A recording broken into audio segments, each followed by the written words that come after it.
Welcome back to 34, the space where we explore intimacy, presence, and what it truly means to love. In today's episode, we will talk about Julia. This is a story about beauty, shame, and the mirror. Carrielle will join me and add her thoughts throughout the story about Julia. Let's begin.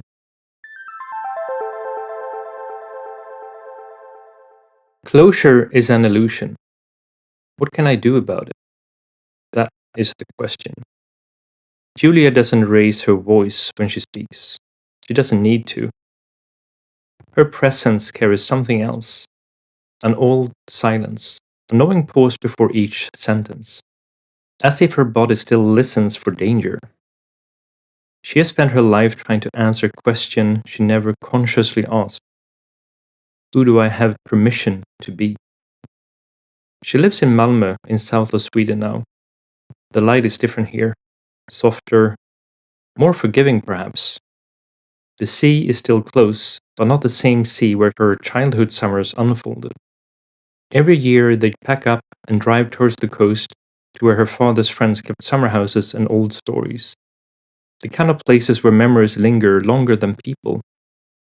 Her partner John is steady, open, kind. He has been by her side for 8 years, through the early storms and the quieter seasons that followed. Their son Theo is 4, joyful, fierce, curious. There is laughter in their home, mess, moments of peace. But even as she watches her son grow up in a world more free than her own, Julia carries something ancient in her spine, a quiet weight, a code inherited. She is the daughter of immigrants, Arab Jews who arrived in Israel with young hearts and calloused hands. Her mother from Morocco, her father from Egypt. Both barely adults when they crossed borders into a new country where nothing felt familiar, not even the language of love. Her parents' love story is one of contradiction. Her father tells it like a comedy, scrappy, romantic, full of mischief. Her mother tells it with restraint, with the edge sharpened.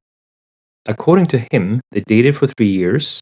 He worked long shifts in a textile factory, saving enough to offer a year's rent on a house, a gesture of seriousness, of intent. He wanted her to move in.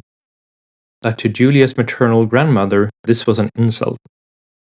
You don't ask a woman to live with you, you ask to marry her. Her mother felt humiliated. They broke up. She began dating someone else, a man who would later die in a tragic accident. After his death, Julia's parents found each other again. This time, the proposal came first. The shame, however, had already settled in, like dust in a room no one opens anymore. Shame was always present, Julia says. Not loud, but woven in. The shame didn't yell. It didn't punish with slaps. It punished with silence, with looks. It was not allowed to be said. From the beginning, Julia's body was not hers to know. It was watched, labeled, warned. Her beauty was spoken of early, too early. Family members whispered, even boasted, "She's the most beautiful of them all." But it wasn't celebration. It was controlled, dressed up as pride. It was like, yes, you're beautiful, now go and hide it. Her mother saw beauty as a liability, a kind of danger you needed to defend against. Dresses too short were scolded. Nakedness was treated like sin. At 4, her father was no longer allowed to shower her. At 6, she was banned from sleeping in the same room as her boy cousins. These were not topic of discussion. These were laws, spoken in the language of forbidden. And yet, children do not carry shame unless taught. One day, maybe 5 years old, Julia stood in front of the mirror, naked, innocent, just looking, touching her belly, watching how her ribs moved when she breathed. Her mother walked in. "Put your clothes on." No raised voice, no drama, just the sentence, delivered like a final verdict. Julia dressed, but something else remained exposed. A silent, aching question. What did I do wrong? That question would stay with her for decades. A question not about sex or nudity or modesty, but about selfhood, about being seen, and what it cost. Teens. Julia was always drawn to the older kids. At 13, 14, she wasn't interested in the shy games of her peers. She followed the 16 and 17-year-olds, the boys with stubble, girls who knew how to flick their hair just right. She didn't belong, but they let her orbit. That summer, they took her clubbing. The mother resisted at first, then relented under the conditions she'd be home around 11. The friends promised to look after her. Inside the club, the music throbbed like a pulse. Lights, bodies, bass. A boy, maybe 15, told her she was beautiful. She didn't know how to receive it. It thrilled her, and it burned. What would my mother say? They danced. She laughed. She forgot herself for a moment. And outside, under the fluorescent street lamps and salt-kissed air, she got the question if he could kiss her. She hesitated, then said yes. It was her first kiss, and she told no one, not her friends, not her diary, not herself. The shame came rushing in before she even got home. It wasn't worth it, she said. The guilt swallowed the butterflies. After that summer, something shifted. She didn't want to talk to boys anymore. While her girlfriends giggled about base 1, base 2, she started reaching for food, not in hunger, but in hiding.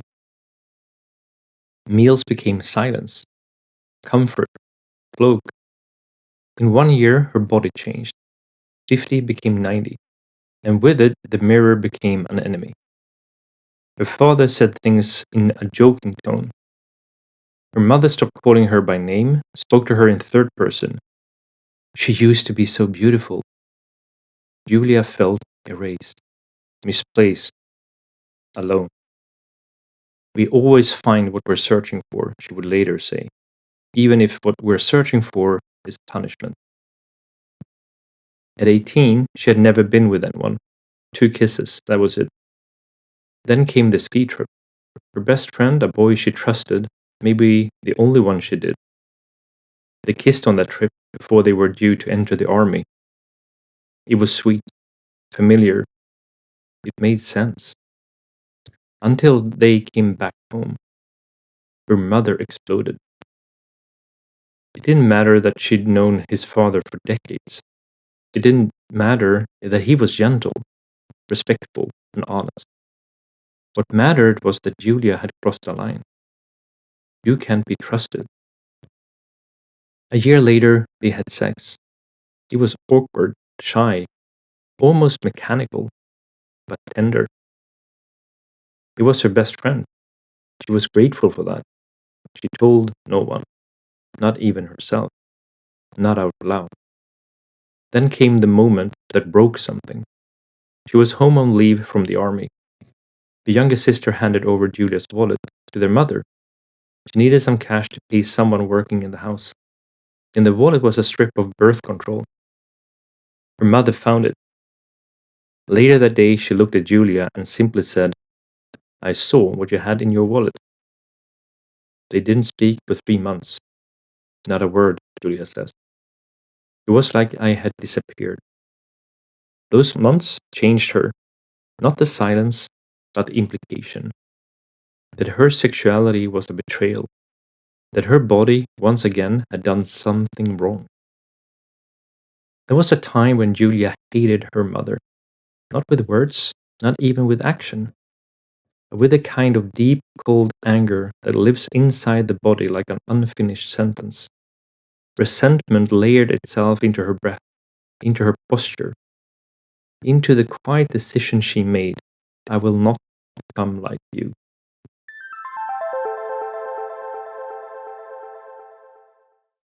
The first real boyfriend. After the army, at 21, she packed her bag and left Israel behind. First Southeast Asia, Months of loose plans and silent healing, of rice paddies and foreign air. Then the US, where she decided to stay, where she could perhaps disappear and start over. She met Gil there, her first real boyfriend, also Israeli, handsome, sarcastic, and funny. The kind of man her mother would loathe. So of course she fell for him, not just because she liked him, but because he represented a door she had never been allowed to open. If I'm already the bad girl you say I am, she thought, then I might as well become her. By then, she had carried her weight for nearly a decade. From 16 to 24, food had become both armor and punishment. Gil didn't care. He found her attractive, and that confused her.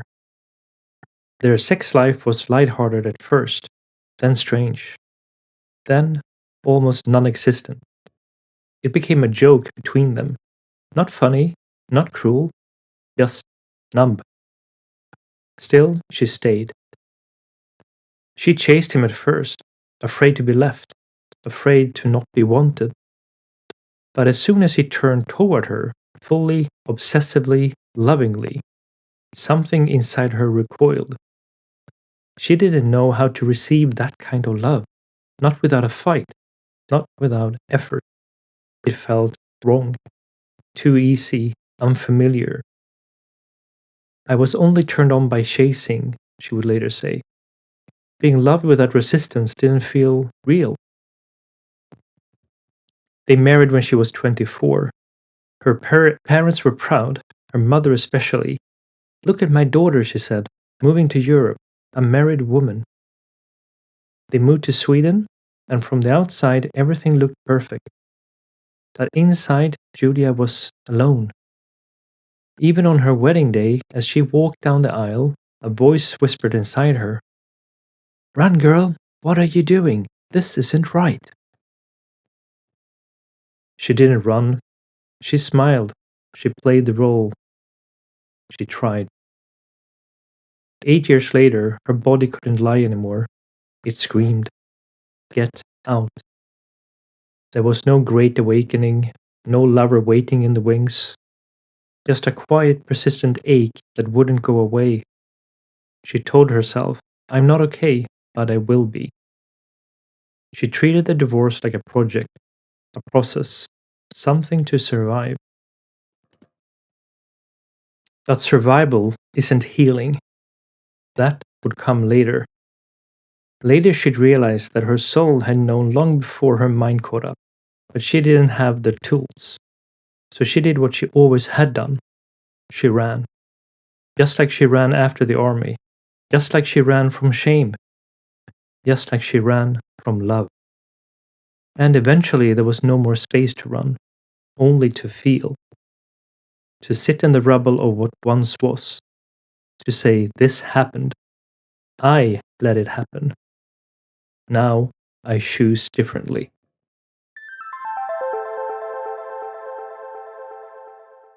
So, hi, Carrie. Welcome back to the show. Hello, thank you. Thank you so much. So, you've been listening now to the story about Julia. So, what are your first thoughts of Julia's childhood?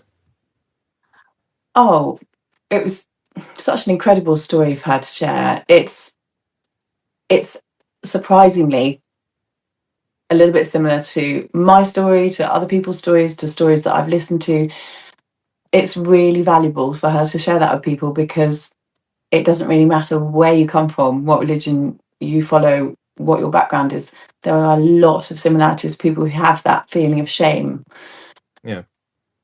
So, shame is sort of one thing that I think you can take away from what is sort of inherited shame almost.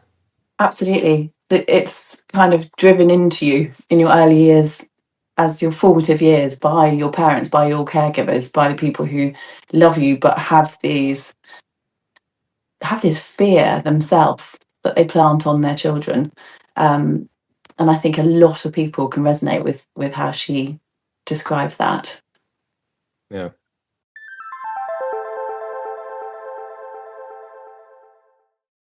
Back in Israel. After the marriage ended, Julia genuinely believed she might be asexual.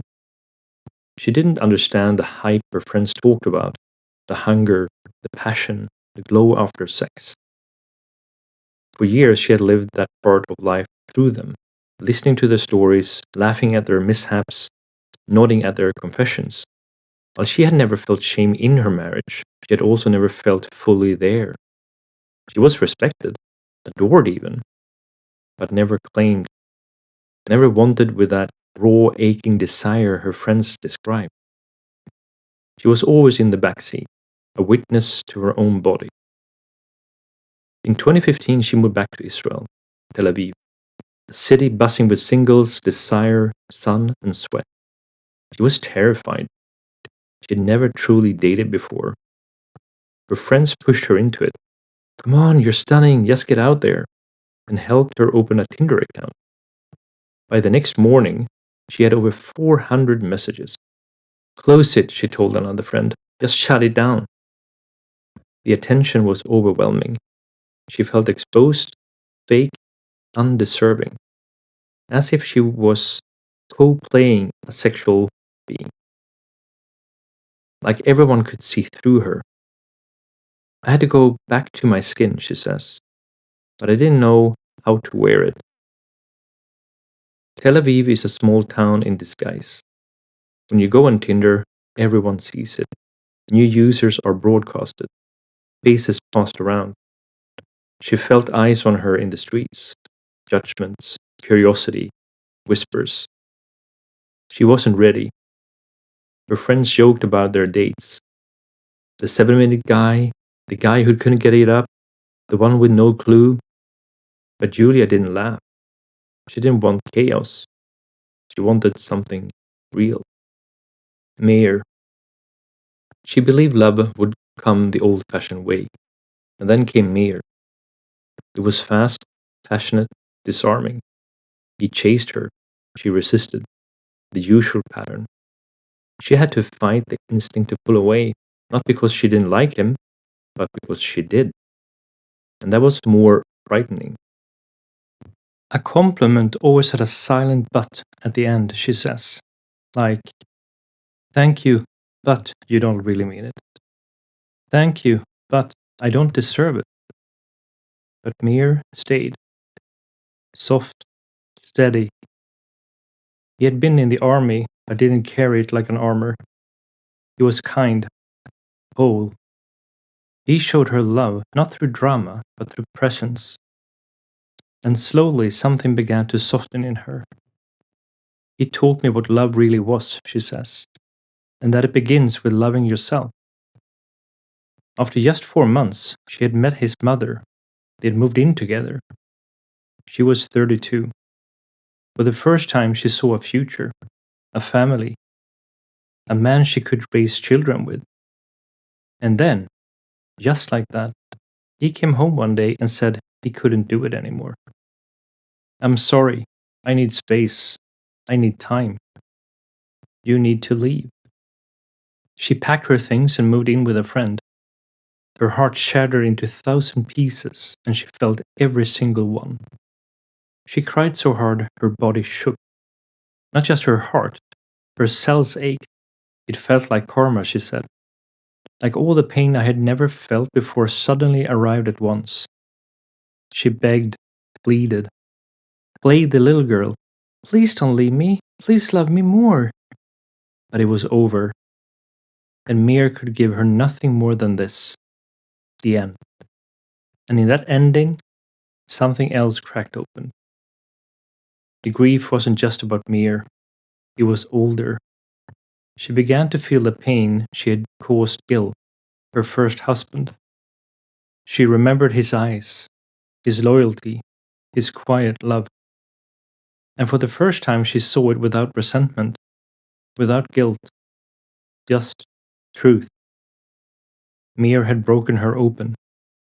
And now she could feel. After Mir, she broke. Not just her heart, her whole system. The pain didn't just ache, it consumed. She couldn't eat, couldn't sleep, couldn't feel anything but a raw, echoing emptiness.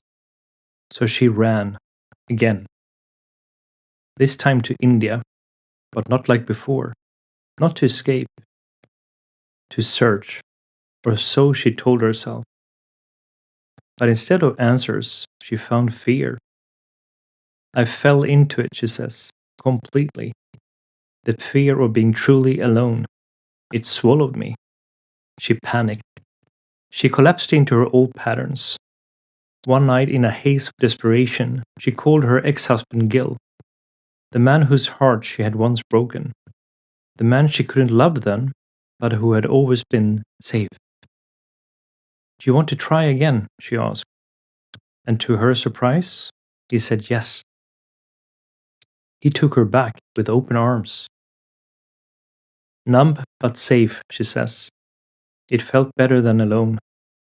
She moved back to Sweden, moved back into the life she had left. They pretended like nothing had happened, like they were still the same people, like love reconstructed from memory, alone. But the truth doesn't wait long. Within weeks, she felt it again, the hollowness, the ache of being unseen, of not belonging. She was emotionally alone, even in bed with him. And this time, she couldn't deny it. 7 months later, she left for the final time. It shattered him completely. Gil spiraled down into addiction, drugs, alcohol, rehab. He moved back to Israel, in and out of institutions. The man who had once chased her with hope was now running from himself. And Julia, for all her love and guilt, could no longer save him. That was more than 8.5 years ago, she says. And I still carry some of that grief. But I also know some things aren't mine to fix. She went back to India again. But this time she didn't run. She surrendered. She began to rebuild, not her image, not her life, but her nervous system. Yoga, meditation, somatic work, breath work.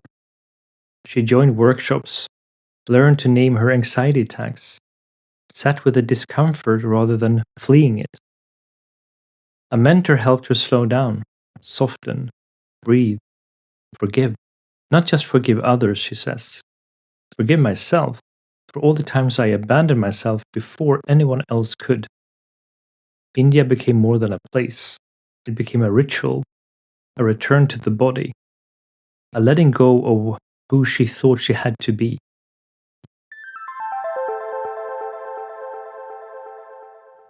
So, Carrie, what do you think of Julia's transformation experience in India and with her relationships?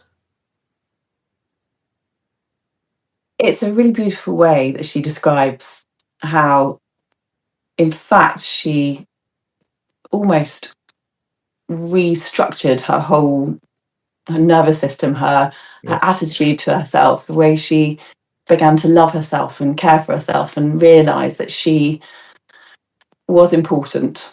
And again, it resonates in my experience in life as well, that later on in life, one often has experiences that make you able to breathe and care for yourself, and whether it's through yoga, whether it's through travel, whether it's through something very, very different, and you can take yourself out of that almost indoctrination almost that your parents often do with the best of intentions, and I don't criticize parents for doing this. They do the best they can do with the tools they have, but the way she described how she rediscovered what was important was actually very beautiful, and it also gives people a lot of hope to be able to do that. And how do you feel about the relationships she had up till that point? Well, it's easy to look from the outside into somebody else's life, and actually maybe look at our own lives in that way, and realize that we create patterns of behavior. We keep going over and over and doing the same thing. We do the same thing that we've done before because we haven't got the structure. The structure is how our parents brought us into the world and the words they told us for those first few years. And if it is all built around shame and it is all built around being shameful about our bodies and our sexuality, we're going to keep making those mistakes. We're going to meet people in a different guise, a different look, but underneath we're going to still make the same mistakes. Yeah. So yeah, very Keep doing them. powerful. Yeah.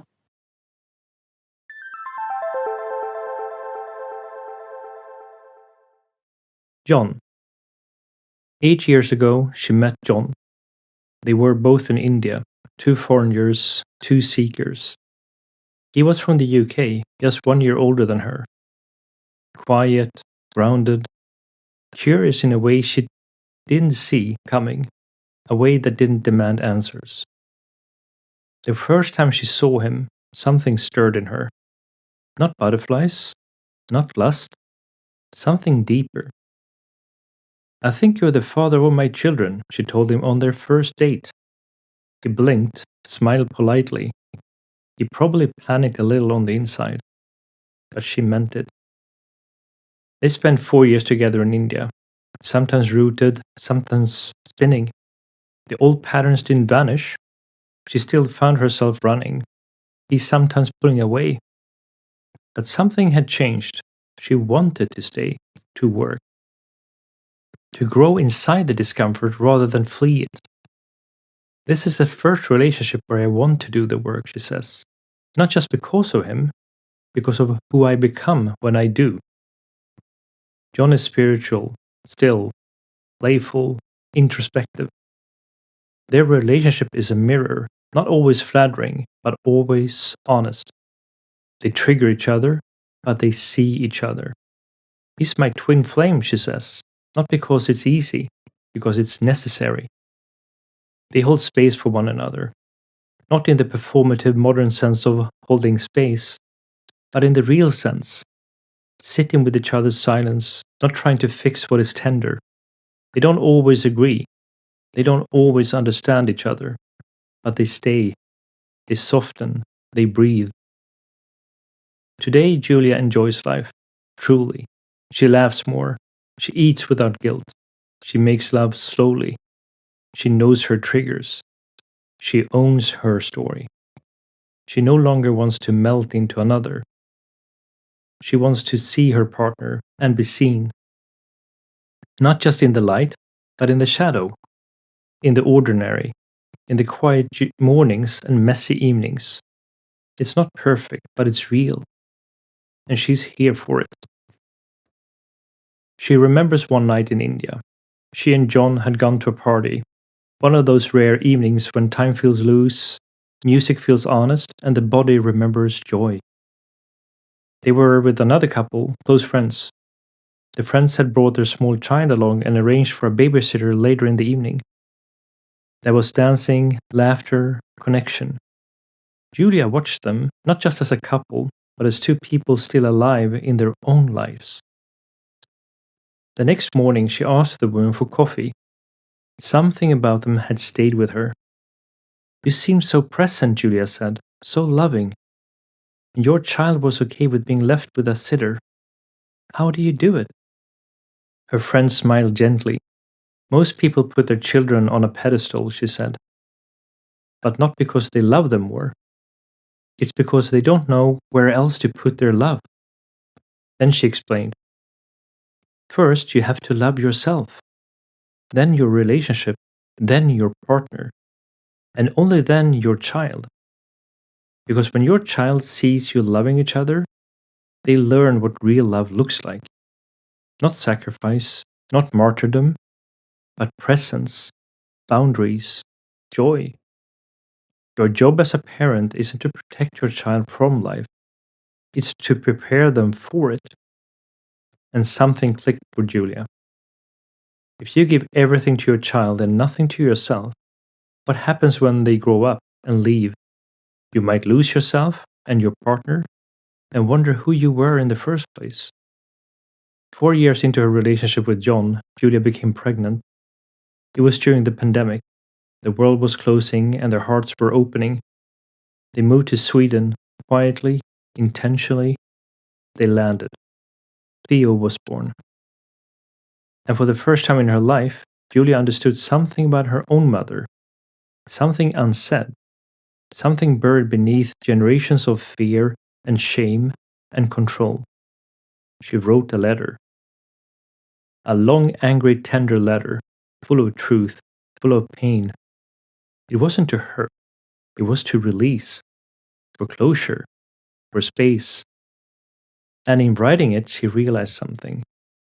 She was now caring for Theo in the same fierce, flawed, protective way her mother had once cared for her. But now, with awareness, with choice, she could feel the echo of her mother's love, and she could decide where to continue and where to break the pattern. She would raise her son in freedom, not fear. She would love her partner without losing herself. And most of all, she would stay with herself, with her body, with her story.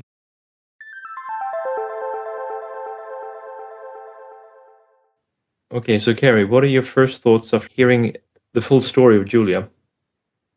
I find her story so powerfully familiar. I think that's what I found. I just, as I say, I can think of my own life having a lot of similarities there, and I think it will resonate with a lot of other people as well. That we started our life a certain way, and we made a lot of mistakes, and actually discovering relationships and understanding our sexuality is a bit of a lottery if there isn't a structure of understanding what real love is and what real pride in our sexuality is, and understanding that comes from how we are raised in the beginning. So I think it really is very, very helpful for her to share that with us all, and then to show us how she overcame it, how she found love, and how she overcame some of the very, very difficult challenges that presents. Yeah, and what do you think about, we talked about parenting and how shame is sort of inherited, but also there's a story in India when she meets her friend and tells her about her view on parenthood, if you will, or prioritizations. What are your thoughts on that? Well, again, it's this formulation in the first few years of life that really, I believe passionately, creates who we are. And it took her so much to restructure that, to really understand how important it is that we understand how to be through what we learn in those first few years. And actually then bringing children up myself and having children, understanding that we in the Western world often do put children on a bit of a pedestal. We put them first above the relationship that we have with our partner. And that isn't healthy. That we need to teach our children how to love, how to respect each other, that we are sexual beings, that our partner is incredibly important to us, and show the child how to learn and how to love. Because if we don't show them, if we don't show them how to grow and how to create their own life, Yeah, we're not I quite teaching often them. see how, I think a lot of parents are sort of prioritizing the children over themselves and over the relationship, which means when the children are leaving home, they're quite often left very empty. Absolutely. And again, it's something that I think we all can slip into as parents. And I certainly wouldn't say I've got it perfectly right myself at all. But I think what's beautiful about reading her story is that she does really touch on these points, and it makes you think. And I think any story that really makes you just think about your life and think about what you're doing and try and get the balance better and think about what we're trying to achieve as a parent for the next generation. Because I think if anything, if we can take some wisdom from our own experiences, that's the best we can do. You know, we might be dealt a bad card in the beginning of our life, and she certainly was. But what she's actually done is she's turned it around, and she's now telling people how she can do that and how we could do that.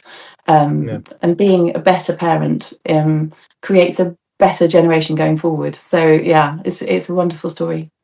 Yeah, I think that for me is also one of the key takeaways. I think is that it's a great example where you can break sort of inherited shame and inherited views on that, and actually prioritizing self-love and love to your partner, and also then in that way showing, I guess, for the children how to be love. What does actually love look like in real life, so they can Yes. be better in adult life, I guess. Absolutely. I mean, that's a beautiful message, isn't it? It's incredible. And breaking that chain of shame is not easy. It's not easy at all, because it will be there festering in you. But it is possible. And that's what I love about this, is that actually we can break change, we can break patterns, we can replace negative thoughts and experiences with new ideas and feelings. We can. That's what I take from it, is that there's a lot of hope for people to be able to, rather than say this is me and I can't change, is actually we can. Yeah. So, do you think there's anything men can learn from this in the story about changing? Absolutely. I don't think it's just for women at all. I think it's very much for men as well. Again, my clients are often men. 90% Yeah. of them are men, and I would say that pretty much every conversation I have on the level of dating and relationships, we start with their childhood. We talk Yeah. about their childhood, and straight away, I'm not a psychologist. But I know very much from the reading that I've done, and the experiences I've had with the people I'm lucky enough to hear their Mm. story, that it stems a lot of their problems stem a lot from their childhood, and the shame that they feel, and the shame they feel about their sexuality. And that Yeah. might be something that happened at boarding school, or it might be happening in the home, it might be something their mother or their father, but it's the adult caregivers in their life who started that seed of shame. So it doesn't matter whether you're a man or woman. This is Mm. often a really, really, really big subject that comes up again and again. Yeah, and I think that's also I think for women, I guess it's a very similar message to what they can learn from this as well.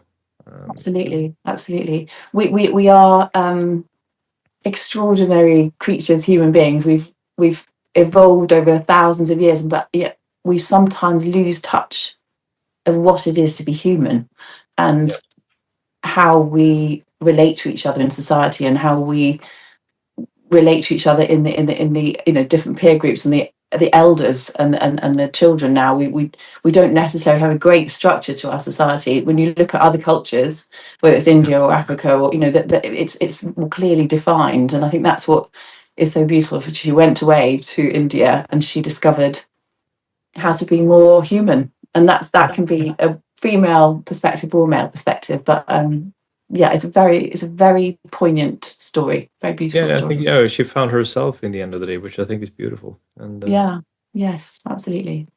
excellent. Thank you, Carrie. Thank you.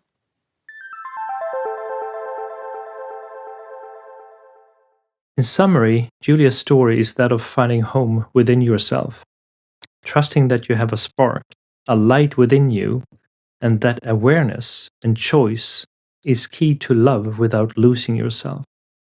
To stay with yourself, your body, your story. I look forward to having you in the next episode.